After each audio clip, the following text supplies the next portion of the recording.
Ce qu'on ne te dit pas sur la force du calme. Stoïcisme.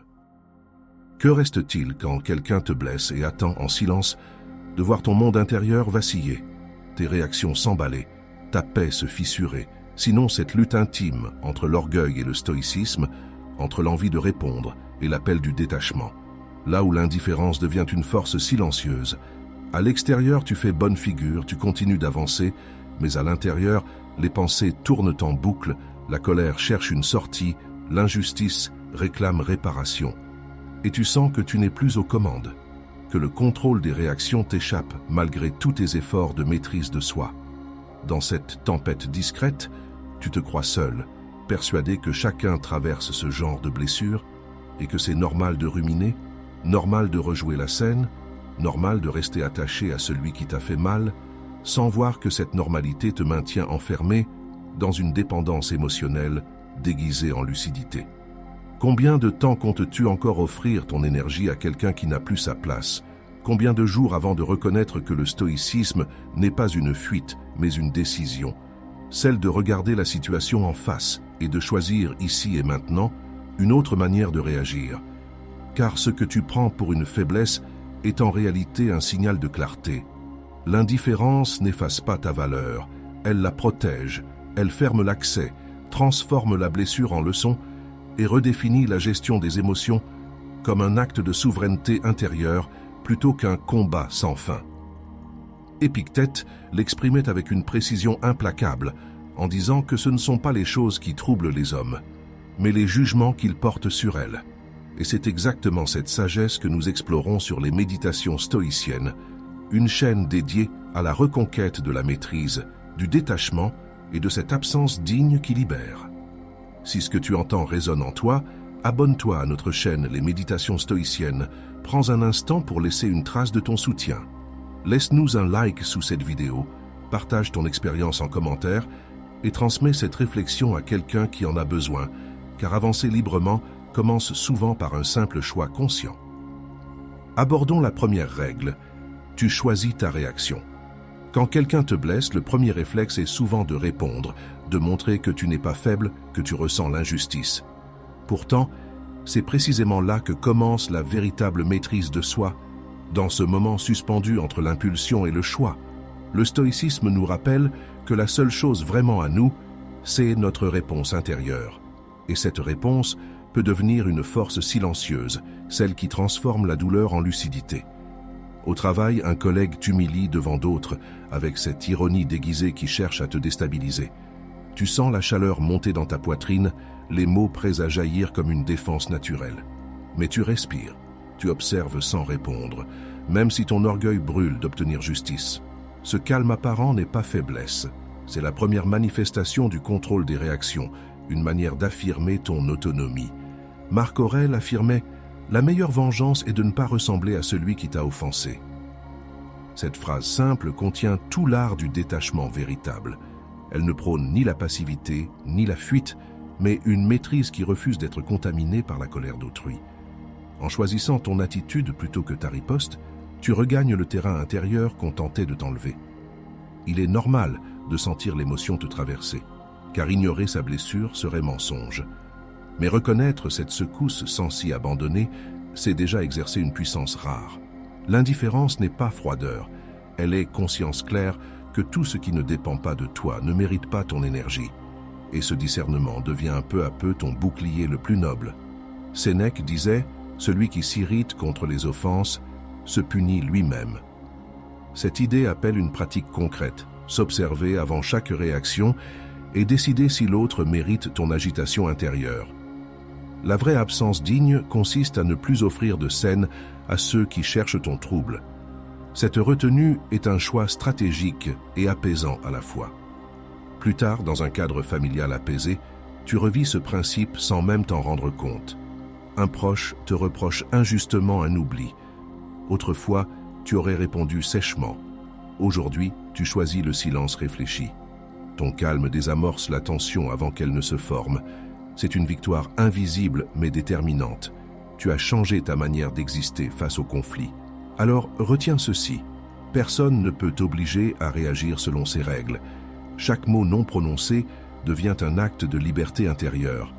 La prochaine fois qu'on cherchera ton désordre émotionnel, souviens-toi que ton vrai pouvoir est dans ta réponse choisie ou dans ton silence maîtrisé. C'est ainsi que commence le chemin du détachement stoïcien vers une paix durable. Passons à la deuxième règle. L'indifférence coupe le lien. Quand quelqu'un te blesse, ton premier élan est souvent de vouloir prouver que tu n'es pas atteint, de répondre avec intensité pour rétablir l'équilibre. Pourtant, le stoïcisme enseigne une autre voie, celle de l'indifférence choisie, non comme froideur mais comme force silencieuse. C'est dans le vide laissé par ton absence de réaction que l'autre découvre son insignifiance. Alors se pose la question essentielle. Qui détient réellement le pouvoir? Celui qui provoque ou celui qui garde le contrôle des réactions? Dans un cadre familial, un proche te reproche d'avoir changé, d'être devenu distant depuis une dispute ancienne. Tu sens la pointe du reproche, les souvenirs reviennent, et ton cœur voudrait se défendre. Mais tu restes immobile, non par orgueil, mais parce que tu as compris qu'argumenter ne ferait que rouvrir la blessure. Ce calme n'est pas indifférence feinte, c'est un détachement lucide, une barrière invisible qui protège ta paix. Épictète disait « Celui qui veut être libre doit apprendre à ne pas dépendre des choses extérieures ». Cette phrase éclaire parfaitement ton choix. Ne pas réagir n'est pas faiblesse, c'est liberté. Car tant que tes émotions restent liées aux gestes ou aux paroles d'autrui, tu demeures prisonnier de leurs mouvements. En retirant ce lien, tu redeviens maître de ton espace intérieur. Il est naturel de ressentir encore la morsure du souvenir ou la brûlure du rejet. Reconnaître cette douleur sans s'y noyer est déjà un acte de grandeur intérieure. Le stoïcien n'étouffe pas ses émotions. Il les observe passer comme des nuages qu'il ne tente plus d'arrêter. C'est ainsi qu'il transforme la blessure en clarté et la réaction en choix conscient. Sénèque rappelait « Celui qui se maîtrise est plus puissant que celui qui conquiert une cité ». Ta puissance ne se mesure donc plus à ta capacité de riposte, mais à ton aptitude à préserver ton centre malgré la tempête. Cette absence digne, douce mais ferme, devient ta véritable réponse au chaos émotionnel.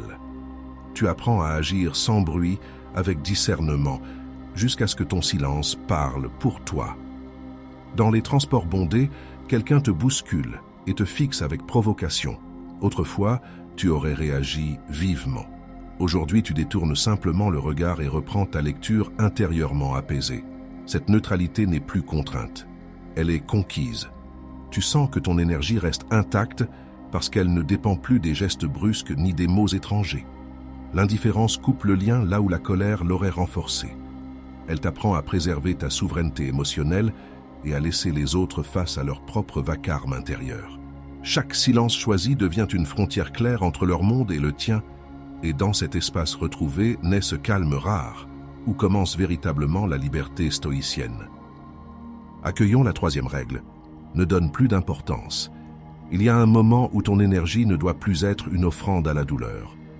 Quand quelqu'un t'a blessé, le véritable défi n'est pas de comprendre pourquoi, mais de savoir jusqu'où tu veux continuer à porter cette charge. La force silencieuse ne se mesure pas dans les mots qu'on retient, mais dans la sérénité qu'on reconquiert. La question stoïcienne est simple. Pourquoi offrir encore ton attention à ce qui n'en mérite plus? Au travail, un collègue te critique injustement devant ton équipe.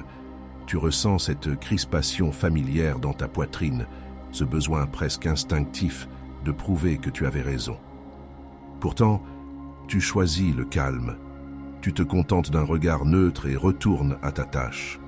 Ce silence n'est pas soumission. C'est une coupure nette entre toi et son agitation, un refus de lui céder le terrain intérieur. Marc Aurèle enseignait « Ne perds plus ton temps à discuter sur ce qu'un homme bon doit être. Deviens-le. » Cette phrase éclaire ton choix. Au lieu de réagir, tu incarnes la maîtrise intérieure que l'autre a perdue. En cessant de nourrir le conflit, tu retires l'aliment dont il se sustentait. C'est là que naît le vrai détachement, non dans l'indifférence feinte, mais dans la clarté lucide qui refuse de prolonger l'offense. Tu as le droit d'avoir mal, mais tu n'as aucune obligation d'entretenir cette douleur. Reconnaître l'injustice sans t'y identifier est déjà un acte de grandeur intérieure. En observant tes pensées plutôt que de les suivre, tu te rends compte que chaque réaction impulsive t'enchaîne un peu plus. Laisser tomber ce besoin d'être compris devient alors une victoire noble sur toi-même. Sénèque disait « Celui qui méprise les offenses s'élève au-dessus des offenses mêmes ». La maîtrise de soi ne consiste donc pas à tout encaisser en silence, mais à choisir quelle lutte mérite ton souffle. Refuser d'alimenter le tumulte extérieur devient une forme d'absence digne, un espace où ton esprit retrouve sa stabilité naturelle. Tu comprends enfin que c'est toi qui décides du poids des mots qu'on t'adresse. Dans un cadre familial, cette fois, un proche ravive une vieille dispute au détour d'une conversation banale. Autrefois, tu aurais replongé dans le débat pour défendre ta version des faits. Aujourd'hui, tu souris simplement et changes doucement de sujet. La tension retombe aussitôt. Ton calme devient ta réponse la plus éloquente. Il dit sans bruit que certaines batailles ne méritent plus ton attention. Ne plus donner d'importance n'est pas fuir, c'est reconnaître que ta paix vaut davantage que toute justification. Là où avant tu cherchais à convaincre ou corriger, tu choisis désormais de préserver ton monde intérieur intact. Cette attitude n'efface rien, elle redonne juste leur juste place aux choses et aux gens. Et c'est ainsi que s'ouvre naturellement la prochaine étape du chemin stoïcien. Partir sans explication inutile, en laissant ton silence parler pour toi. Appliquons la 4e règle. Pars sans explication. Il y a un moment où le silence devient plus éloquent que n'importe quelle justification. Quand tu t'éloignes sans bruit, ce n'est pas une fuite, mais une affirmation tranquille. Ton énergie ne sera plus dépensée à te défendre. Le stoïcisme enseigne que la paix naît du retrait conscient, de cette force silencieuse qui refuse le drame. La question devient alors, veux-tu prouver ou simplement être libre ? Dans un cercle d'amis, l'un t'accuse d'avoir changé, de ne plus être le même depuis que tu as pris du recul. Tu ressens cette tension dans la poitrine, cette envie d'expliquer pour qu'ils comprennent. Mais tu choisis de ne rien dire. Tu écoutes calmement puis quittes la conversation avec douceur. Ce geste simple est ta victoire. Tu viens d'incarner le vrai contrôle des réactions. Épictète disait « Si quelqu'un te confie ses malheurs et que tu veux l'aider, ne lui demande pas pourquoi il souffre, mais montre-lui comment rester maître de lui-même. » Cette parole éclaire ton départ paisible. En choisissant le calme plutôt que la justification, tu redeviens maître de ta direction intérieure. L'autre voulait ton trouble, mais il rencontre ton détachement, et c'est cela qui désarme toute tentative de te retenir dans le conflit. Tu as le droit d'être blessé par l'incompréhension ou la déception. Mais continuer à tout expliquer reviendrait à rouvrir une plaie déjà refermée. La noblesse stoïcienne consiste à partir sans laisser derrière soi ni rancune ni trace de supériorité. Seulement un espace vide où chacun peut se retrouver face à ses propres émotions. Ton silence devient alors une frontière claire entre leur agitation et ta paix retrouvée. Marc Aurèle enseignait « Celui qui s'éloigne d'un tumulte inutile avance 2 fois plus vite vers sa tranquillité. » Appliquer ce principe, c'est refuser de prolonger les débats stériles pour préserver une absence digne. Le détachement n'efface pas ton humanité. Il la protège en redonnant à chaque lien sa juste mesure. Ainsi se construit la véritable sérénité stoïcienne par des départs simples et assumés. Dans le cadre professionnel cette fois, un supérieur tente de te provoquer sur une erreur passée pour tester ta réaction. Autrefois, tu aurais argumenté avec intensité. Aujourd'hui, tu réponds brièvement puis retournes à ton travail sans heurts ni tension visible. Ton calme désamorce toute tentative d'emprise émotionnelle. C'est une transformation silencieuse, mais décisive. Partir sans explication n'est pas un manque de courage, c'est un acte de clarté intérieure. Tu comprends que certaines fermetures valent mieux que 1000 dialogues inachevés. Là où avant, tu cherchais à convaincre ou corriger, tu apprends désormais à préserver ton espace intérieur en toute simplicité. Et c'est depuis ce lieu paisible que s'ouvre naturellement la prochaine étape, celle où tu construiras en silence ce que nul mot ne pourra troubler. Retenons la 5e règle. Construis en silence. Il existe une étape où les mots deviennent superflus, où la vraie réponse à la blessure n'est plus verbale mais intérieure. La force silencieuse se révèle dans cette capacité à bâtir sans témoin, à transformer la douleur en tremplin sans chercher le regard de l'autre. Le stoïcisme enseigne que la reconstruction n'a pas besoin d'éclat, seulement de constance et de direction. La question n'est donc plus « que vont-ils penser ?», mais « que suis-je en train de devenir ?» Dans ton espace intime, après une rupture ou une trahison, tu te surprends à revisiter chaque souvenir comme pour y trouver justice. Les nuits sont longues, ton esprit rejoue les scènes 1000 fois, ton cœur alterne entre colère et nostalgie. Pourtant, un matin, tu décides de ne plus parler de cette histoire à personne. Tu t'installes dans ce silence volontaire qui devient peu à peu ton terrain d'équilibre. Épictète expliquait « Ce n'est pas ce qui arrive qui te trouble, mais l'idée que tu t'en fais ». Cette phrase te rappelle que ton esprit reste ton seul domaine inviolable. En cessant d'alimenter le récit du passé, tu retires son emprise sur toi. Reconstruire sans bruit signifie revenir au présent, là où ton énergie cesse d'être dispersée pour redevenir créatrice. Il est naturel d'avoir envie qu'on reconnaisse ta blessure ou qu'on voie tes efforts. Mais attendre cette validation revient encore à tendre une corde vers ceux qui t'ont fait tomber.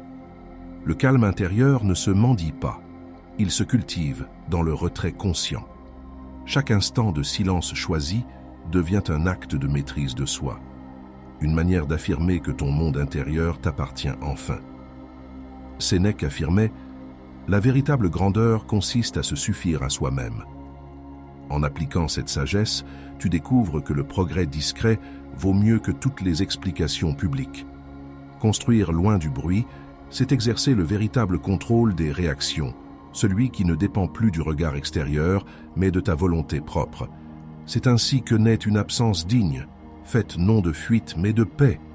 Dans un cadre familial désormais apaisé, on te demande si tout va mieux, si tu as tourné la page. Tu souris simplement, sans justification ni rancune. Ta sérénité parle pour toi. Les tensions d'autrefois n'ont plus d'ancrage, car tu ne leur offres plus ton attention. Ce détachement calme devient visible sans effort. On sent que quelque chose en toi s'est solidifié dans le silence.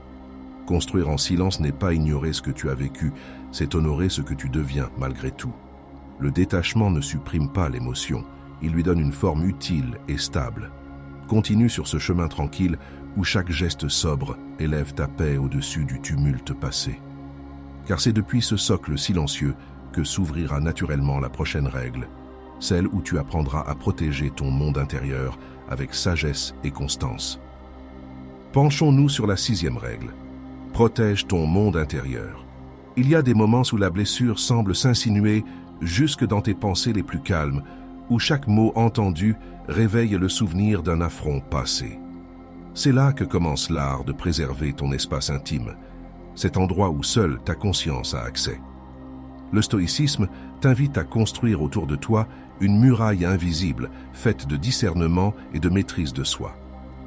La véritable force silencieuse ne consiste pas à tout encaisser, mais à choisir ce qui mérite ou non d'entrer dans ton esprit. Dans les transports, coincé entre des inconnus pressés, tu reçois un message inattendu d'une personne qui t'a profondément blessé. Ton cœur se serre, tes pensées s'emballent. Une partie de toi voudrait répondre pour clôturer l'histoire. Pourtant, tu restes immobile, observant simplement cette agitation intérieure sans t'y mêler. C'est dans ce moment suspendu que tu expérimentes le véritable contrôle des réactions, celui qui protège ton équilibre bien plus que n'importe quelle réponse écrite. Épictète disait « Aucun homme ne peut te nuire si tu ne le permets pas dans ton esprit ». Cette phrase éclaire ta situation. Le danger ne réside pas dans le message reçu, mais dans la place que tu décides de lui accorder. En refusant de nourrir la colère ou la nostalgie, tu fermes la porte aux intrusions émotionnelles. Ce n'est pas l'oubli que tu pratiques, mais un détachement lucide qui rend ta paix inaccessible à ceux qui veulent encore l'ébranler. Il est naturel que ton esprit veuille comprendre ou revivre les scènes passées pour y trouver sens ou réparation. Mais chaque retour sur ces images rouvre une brèche dans ton calme intérieur. Protéger ton monde mental demande du courage, celui de renoncer à tout contrôler pour mieux te centrer sur ce que tu peux vraiment t'orienter, ton attitude présente, ta respiration, ton regard sur les choses. Sénèque affirmait L'homme sage ne laisse pas son âme ouverte à tous les vents du hasard. C'est une invitation claire à poser des limites invisibles mais réelles autour de ta tranquillité. Quand tu choisis consciemment tes batailles émotionnelles, tu exerces une absence digne, cette distance noble qui garde ton esprit net et respirable. Ainsi naît un calme profond qui ne dépend plus du vacarme extérieur. Au travail, cette fois, un collègue cherche à t'impliquer dans une polémique inutile en évoquant des propos tenus contre toi. Tu l'écoutes sans te défendre ni alimenter la tension, puis retourne simplement à ta tâche avec concentration. Ton détachement déconcerte parce qu'il montre que rien ne peut vraiment altérer ton cap intérieur. Ce comportement paisible devient le signe tangible d'une transformation acquise par pratique et non par hasard. Protéger ton monde intérieur, c'est comprendre qu'il est la source de toute liberté réelle. Chaque fois que tu refuses d'offrir tes émotions au chaos des autres, tu renforces cette citadelle silencieuse en toi. Et c'est depuis ce lieu stable que se prépare naturellement la prochaine étape du chemin stoïcien, apprendre à laisser le temps parler pour toi, pendant que ta paix continue de grandir sans témoin ni discours. Observons la 7e règle. Laisse le temps parler. Il y a des blessures que même les mots les plus justes ne peuvent refermer. Le stoïcisme enseigne que la véritable guérison ne vient pas de la vengeance ni de l'explication, mais du temps lui-même. La force silencieuse consiste à ne plus chercher à prouver quoi que ce soit. Elle s'exprime dans cette patience qui laisse les faits remplacer les discours. Alors se pose la question essentielle. Sauras-tu garder le contrôle de tes réactions assez longtemps pour laisser la vérité s'imposer d'elle-même? Au travail, après un conflit tendu, tu sens que ton nom circule encore dans quelques conversations. Autrefois, tu aurais voulu rétablir ta version des faits immédiatement, te justifier pour effacer le malentendu. Cette fois, tu décides d'attendre, de continuer ton œuvre sans bruit, concentré sur tes résultats. Peu à peu, ton calme pèse plus lourd que toutes les rumeurs, ton attitude parle à ta place. Sénèque déclarait « Le temps découvre la vérité ». Cette phrase est une boussole quand tout semble injuste. Elle rappelle que rien n'a besoin d'être précipité pour être juste, et qu'un comportement constant finit toujours par trahir la cohérence ou le mensonge. En laissant agir la durée plutôt que l'émotion, tu pratiques le détachement, non comme fuite, mais comme confiance en l'ordre naturel des choses. Il est normal de ressentir cette impatience brûlante, ce désir que justice soit visible dès maintenant. Mais cette ardeur trahit encore une dépendance au regard extérieur. Le calme stoïcien ne nie pas ce besoin, il le transforme en discipline intérieure. Tu apprends ainsi à mesurer ta paix, non aux réactions immédiates des autres, mais à la stabilité retrouvée de ton esprit. Marc Aurèle disait « Ce qui trouble l'homme n'est pas l'événement lui-même, mais son jugement sur le temps qu'il met à passer. » Cette pensée t'invite à cesser de forcer la résolution et à faire confiance au rythme naturel de la vie. C'est là qu'apparaît une nouvelle forme d'absence digne, non faite de retrait mais d'assurance tranquille. Celle qui refuse d'accélérer ce qui mûrit déjà dans le silence. Dans un cadre familial désormais apaisé, une personne autrefois critique t'observe sans oser revenir sur vos différents passés. Tu n'as rien demandé ni reproché, ton attitude constante a suffi à redéfinir le lien. Ton calme inspire davantage que n'importe quelle justification d'autrefois. Il montre que tu as cessé de vivre dans la blessure pour exister dans la clarté. Laisser le temps parler, c'est choisir la sérénité plutôt que la riposte. C'est comprendre qu'aucun mot ne vaut autant qu'une constance visible dans le réel. Là où d'autres s'épuisent à démontrer leur valeur, toi tu avances avec lenteur et cohérence, jusqu'à ce que le silence devienne ton plus bel argument. Et c'est ainsi que s'achève ce cycle intérieur, par une paix qui n'a plus besoin d'être défendue parce qu'elle est devenue évidence. Tu as parcouru le chemin stoïcien avec lucidité, affrontant la blessure, le rejet et leurs échos silencieux, sans céder à la vengeance ni à la colère. Chaque épreuve t'a appris à distinguer ce qui dépend de toi de ce qui ne dépend pas de toi. Cette distinction est devenue ton encre. Là où jadis l'émotion dictait ta conduite, tu as choisi la clarté, la présence et le discernement. L'indifférence n'est plus une posture, mais une pratique quotidienne, une manière d'exercer ta maîtrise de soi et d'incarner ce détachement qui protège ton monde intérieur. Ce parcours n'était pas une fuite, C'était un retour vers toi-même, vers cette paix que rien d'extérieur ne peut troubler. Aujourd'hui s'installe une sérénité nouvelle, celle d'un esprit qui a trouvé sa mesure dans l'équilibre entre action juste et calme intérieur. Marc Aurèle te le rappelle, ce qui trouble ta vie, ce n'est pas ce qui t'arrive, mais l'opinion que tu t'en fais. En intégrant cette sagesse, tu découvres que le contrôle des réactions est la véritable liberté. Tu agis désormais selon la vertu, non selon l'impulsion. Tu avances avec constance, sans chercher validation ni revanche. Cette force silencieuse, discrète mais réelle, devient ton langage naturel, celui d'un être indépendant des circonstances et confiant dans l'ordre tranquille du présent. Et si tu veux prolonger cette pratique vivante du stoïcisme, rejoins notre communauté sur les méditations stoïciennes. Abonne-toi pour continuer à explorer cet art du calme en pleine tempête. Laisse un signe bienveillant sous cette vidéo ou partage ton expérience en commentaire. Ces gestes simples nourrissent notre cercle de réflexion commune. Ici, chaque interaction est un acte conscient de partage et non de bruit. Une expression d'absence digne, où chacun apprend à grandir dans le silence plutôt qu'à réagir dans le tumulte. Ensemble, nous cultivons une sagesse sobre et fraternelle fondée sur l'équilibre entre retrait et présence. Souviens-toi enfin, la paix stoïcienne n'est pas un état figé, mais un art à recommencer chaque jour. Continue de marcher avec calme et discernement. Que ton silence soit ton affirmation la plus claire et ton détachement ta plus haute élégance. Car celui qui se maîtrise vraiment n'a plus besoin de prouver qu'il est libre, il l'est déjà simplement par sa manière d'être au monde.